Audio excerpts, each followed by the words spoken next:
Katakanlah kecerdasan sosial emosional tadi itu yang ada di sekolah kita. Kemudian yang kedua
saya terkesan dengan yang pertama tadi waktu Bapak kasih relax nafasnya tadi dan keluarkan secara perlahan-lahan itu. Yang kedua kerjasama anak-anak itu tadi, kerjasama itu saya mengingatkan di sekolah kami waktu saya masih mengajar di SD Negeri Keluarga, ada satu orang anak mungkin di sini bukan perhatian umum mungkin ya, tetapi secara di antara kedua anak ini saling keterkaitan gitu, saling memperhatikan satu sama lain. Jika salah satunya tidak hadir, maka yang satu lagi merasa tidak nyaman gitu di sekolah. Nah, ini yang membuat saya terkesan dari video tersebut, kerjasama itu. Jadi sendiri deh, guru anak di kelas ini memang yang kita bangunkan bangun kembali sosial emosional kepedulian. Nyaman dan ketenangan.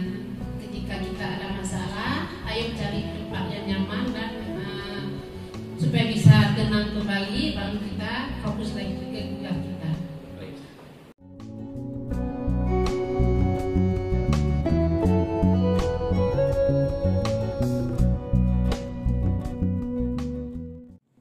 Jadi apa yang kita pahami tentang pembelajaran sosial dan emosional?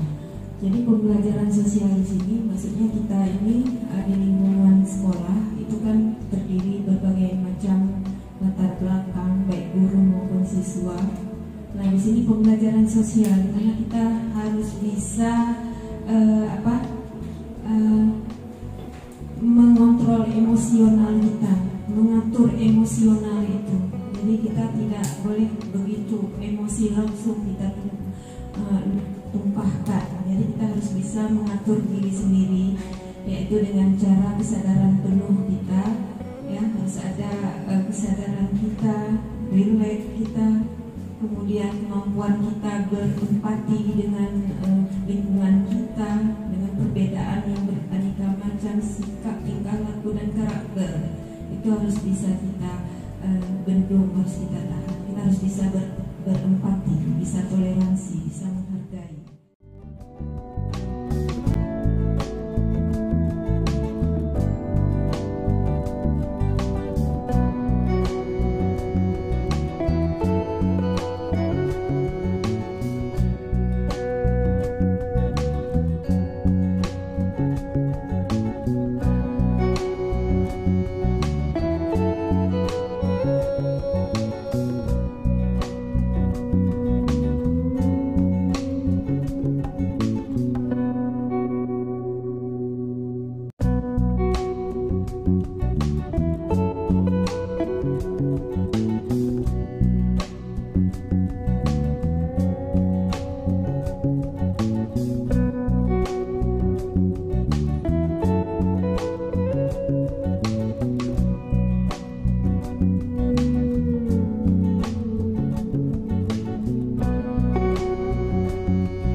pertama ini apa saja hak-hak anak yang perlu dipenuhi di lingkup sekolah. Jadi tadi tamu kami menanyakan poin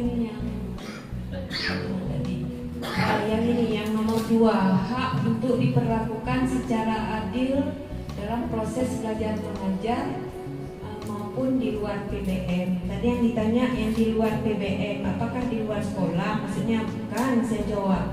Tapi di luar PBM itu artinya karena kita kan dalam sekolah itu kan ada intra kan, ada ekstrakurikuler, ada kokurikuler.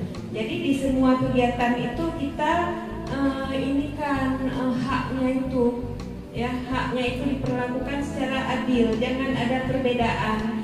Mungkin ini anak pejabat, mungkin ini anak petani, jadi dibeda-bedakan haknya dalam melakukan kegiatan, apakah di dalam intrakurikuler, ko dan ekstrakurikuler. Berikan hasil observasi ke beberapa kelompok, mungkin ada beberapa hal yang membedakan antara rumah kami dengan rumah tetangga. Tapi bukan berarti bagi kami tetangga tetangga lebih hijau, tidak ya. Mungkin ini saya lebih melihatnya ke yang nomor 3 ya. Siapa saja yang terlibat dan apa perannya dalam mewujudkan ekosistem sekolah yang ramah dan nyaman. Saya melihat ke kelompok sebelah. Di situ perbedaannya, di situ ada 3 unsur ya. Ada 3 unsur, ada pemerintah, sekolah, dan keluarga. Kalau tidak salah, ada 3 unsur ya. Sementara kalau di tempat kami ini, kami lebih apa namanya lebih khusus ya. Artinya kami kepala sekolah, komite pembelajaran siswa dan juga orang tua. Mungkin dari masyarakat mungkin ada perbedaan ya. Sementara di tetangga kami ada peran dari pemerintah ya. Di situ dan juga dari pihak instansi terkait. Hasil saya wawancara dengan kelompok tersebut, mereka mengatakan, saya tanya instansi terkait itu yang mana. Mereka memberikan contoh misalnya seperti melakukan kerjasama dengan pihak puskesmas, membuat anak nyaman dalam belajar. Jadi jawaban kami tadi, peran orang tua ini sangat mendukung sepenuhnya atas suksesnya belajar anak. Sudah diajarkan di sekolah memeriksa di rumah, ada dibuat PR atau tidak, atau ada kesulitan belajar anak, perlu konfirmasi dengan warga sekolah, guru wali kelas, guru bidang studi untuk kenyamanan anak-anak. Itu. Kemudian pertanyaan yang kedua mengenai instansi terkait untuk keberhasilan di sekolah, selain dengan pihak kesehatan, untuk perwujudan literasi dalam membaca di sekolah, kami kemarin ada kerjasama dengan pihak arsip perpustakaan. Mereka datang ke sekolah kami, membuat anak-anak yang kurang minat di dalam membaca kelas 1 misalnya dicontohkan di situ, sehingga para anak-anak bersemangat. Bu As katakan tadi bahwa di sini untuk menunjang proses belajar mengajar anak ini, selain daripada interaksi langsung orang tua dengan guru, di sekolah kami juga menyediakan WA group untuk wali murid. Apa yang kami ajarkan di sekolah kadang-kadang di-share di WA group tersebut, dan wali murid bisa menanggapi lewat WA group atau ke guru wali kelasnya langsung lewat WA guru wali kelas. Demikian saya tadi mengunjungi beberapa rumah tetangga. Saya tertarik dengan, kalau kita katakan kelompok 1, 2, 3, 4, saya tertarik dengan kelompok 2. Di situ saya melihat ada sarana dan prasarana, ada sarana dan prasarana yang belum terpenuhi di sekolah saya. Tadi katanya jaring laba-laba ya. Kenapa saya tertarik dengan sarana dan prasarana? Karena di sekolah saya juga belum ada sarana dan prasarana yang belum terpenuhi. Saya menanyakan ke Bu Seka, bagaimana Ibu cara memenuhi sarana yang belum lengkap ini? Kalau jaring laba-laba mungkin bisa dengan bantuan dana operasional sekolah, bisa diprogramkan lewat situ. Sebetulnya yang ingin saya tanyakan kepada Bu Seka tadi bukan itu. Kalau misalnya ada sarana dan prasarana yang menunjang pendidikan ini yang lebih besar dan tidak bisa dihandle dengan dana operasional sekolah, kemana kita harus mencari? Karena kenapa? Di sekolah saya sendiri sudah 3 kali saya naikkan proposal, sampai sekarang belum ada tanggapan. Baiklah, nanya ya.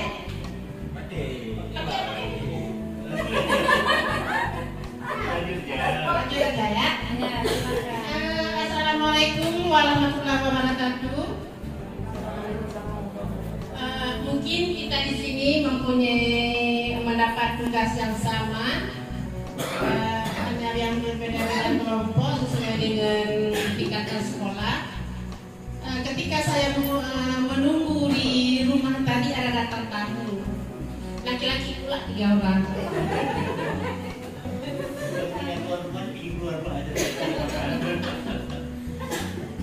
Yang pertama sekali dari tingkatan SMP tadi menanyakan masalah peran tokoh masyarakat. Di sini di soal nomor 3 ada mendapat tadi 2 pertanyaan. Peran kami tulis di sini siapa saja yang terlibat dan peran dalam mewujudkan program sekolah.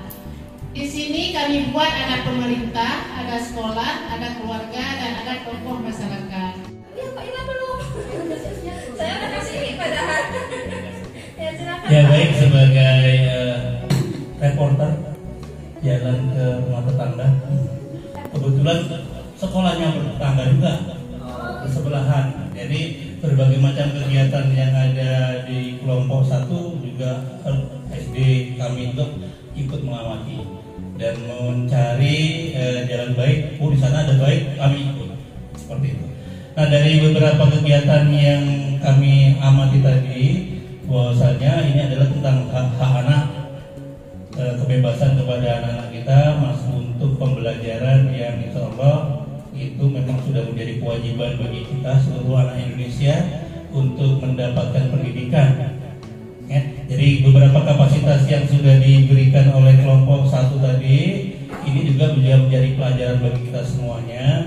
Ternyata kita membuat suatu kegiatan, tetapi ada kendala, yang pasti ada kendala. Mungkin kita mulus semuanya. Nah, oleh sebab itu bagi kita para kepala sekolah itu diberikan peran untuk mencari jalan keluar. Salah satunya tadi kami lihat dari pendidikan inklusif ya, Ibu Junidar ya. Walaupun kita akui bersama untuk pendidikan inklusif kita rata-rata juga masih minim. Karena kalau kita lihat dari pendidikan yang ada itu, inklusif itu ada pendidikan khusus lah di sekolah-sekolah yang bersangkutan. Oh, demikian. Tadi ada masukan dari